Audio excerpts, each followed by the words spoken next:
Bonjour. Malheureusement, c'est la réalité. Chaque fois qu'on est quelque part et qu'on est étranger, il peut arriver qu'on se sente marginalisé, qu'on se sente oppressé, qu'on se sente pratiquement traqué.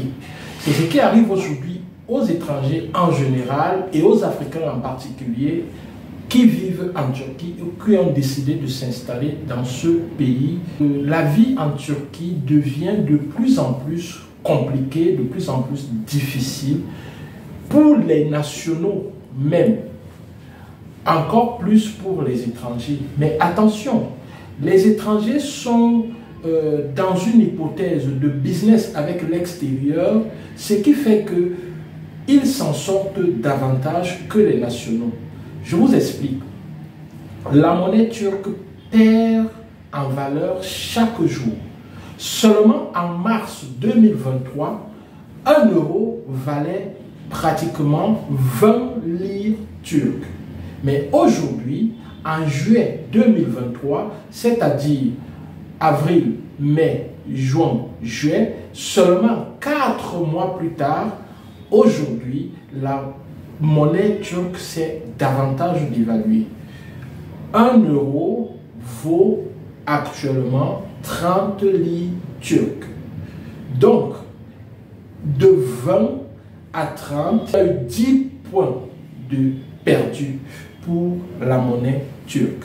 Ceci rend la vie de plus en plus dure et les produits, même de première nécessité, augmentent au jour le jour. Vous pouvez trouver, par exemple, 1 litre d'huile le matin à un prix et lorsque vous revenez le soir, le prix a changé.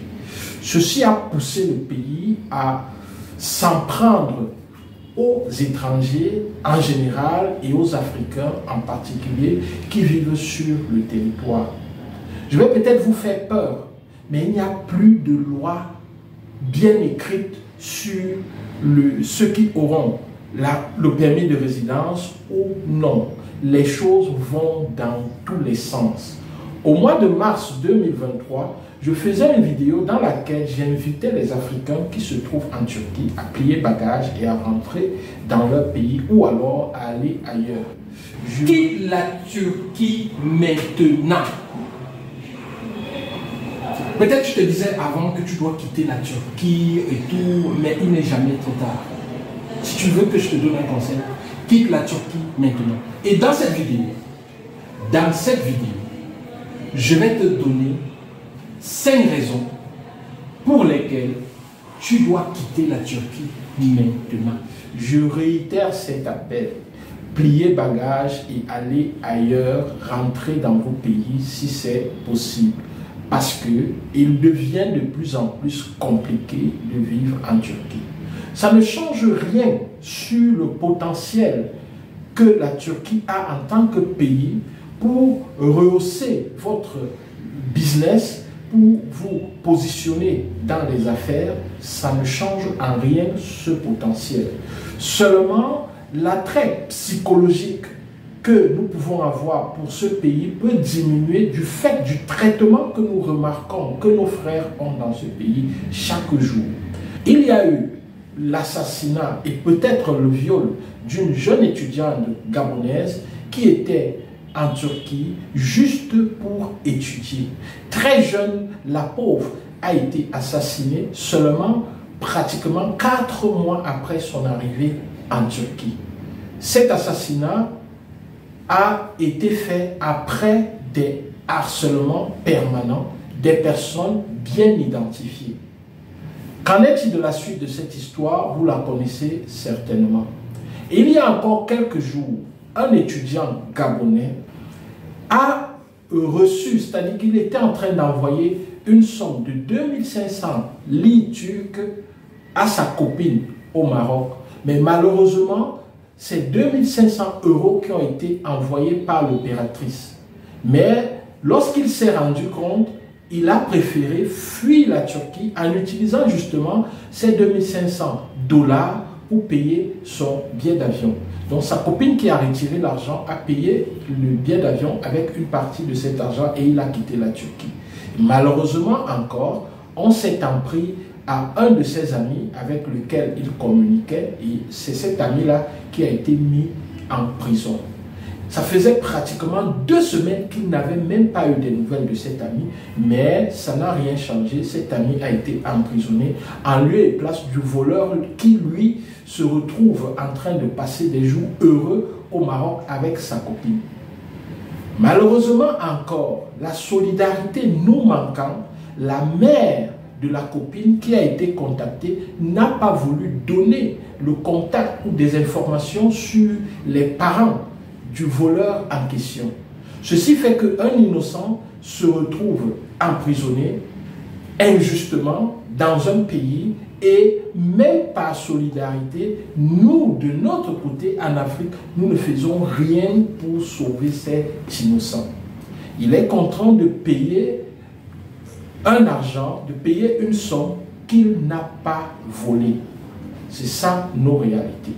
Et lorsqu'on observe encore dans nos pays, nous voyons que face à cette solidarité, face à ces problèmes, je vous l'ai dit, au lieu de former un bloc solide pour affronter ces problèmes ou alors pour amener ces personnes à nous respecter, parce que je voulais bien le dire, quelle que soit la raison, rien, je dis bien rien ne peut expliquer qu'on mette des menottes à quelqu'un, qu'il soit sans papier ou pas, rien ne peut expliquer ce traitement humiliant.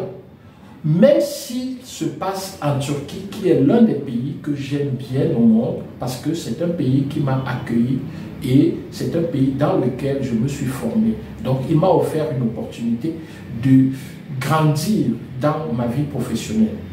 Mais qu'à cela ne tienne, ce traitement inhumain donné à mes frères, au vu au su de tout le monde, me rend triste et c'est carrément inacceptable. Qu'à cela ne tienne, lorsqu'un Africain se retrouve dans un autre pays africain, la même marginalisation continue. Alors nous nous plaindre des Turcs, alors que nous faisons la même chose dans nos pays, aux étrangers venus se chercher, et parfois qui ont leur permis de résidence et qui sont régulièrement installés, allons nous plaindre pour cela. Il y a quelques jours encore, je voyais une scène au Gabon sur les réseaux sociaux où un Gabonais s'insurgeait contre un chauffeur de taxi qui peut-être était camerounais parce qu'ils avaient un problème. Et du coup, c'est parti et le Gabonais parlait des étrangers qui sont au Gabon et il fustigeait tous ces étrangers. Un monsieur X te pose un tort. Encore faut-il débattre si c'était un tort, mais il s'en prend directement à tous les étrangers qui sont là et particulièrement aux Camerounais qui sont là. Mes frères, si nous voulons être ensemble, soyons ensemble et faisons un bloc contre toutes les injustices que nous avons à travers le monde. Lorsque ces Africains sont menottés, on ne regarde pas s'ils sont Gabonais, Camerounais ou Ivoiriens. On voit juste la couleur de leur peau et cela entraîne un traitement particulier. C'est la même chose en France, c'est la même chose aux États-Unis. Mais nous sommes là en train de faire comme si, oui, toi tu es Gabonais, tu es Congolais, je ne suis pas comme toi, je ne suis pas comme X. C'est bien dommage ce qui nous arrive. Et tout simplement parce que nous n'arrivons pas à nous mettre ensemble. Triste, triste, triste est notre condition.